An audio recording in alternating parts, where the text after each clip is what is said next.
The dog was nowhere to be seen, but I could faintly hear it barking and growling in the distance. The pain in my legs was nearly unbearable, but I forced myself to shamble toward the safety of the cabin. I had reached the halfway point between my truck to the door when I heard the rustling of brush. I spun around and reeled in terror as the dog reemerged from the woods. It locked eyes with me, then proceeded to bark and trotted towards me.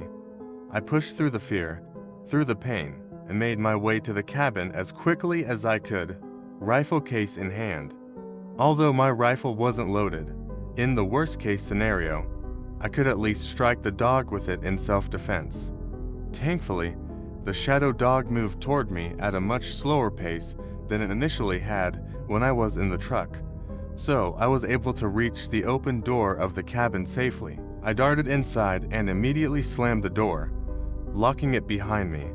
I fully expected the dog to slam into it in an attempt to smash through, but it didn't. I placed the rifle case by the door and forced myself to look out the window to see what it was doing. The dog paced back and forth in front of the narrow porch, switching its gaze back and forth between myself and the tree line.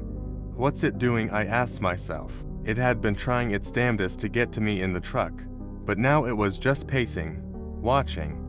It didn't rush the door, nor did it try to break through a window. It didn't even make a sound.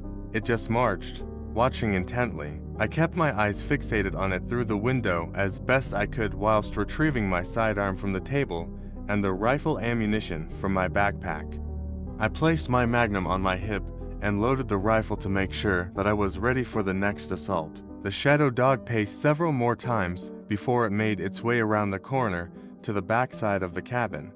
I made my way toward the back wall and watched for it through the window for some time, but it was nowhere to be seen. Then I heard a knock at the front door.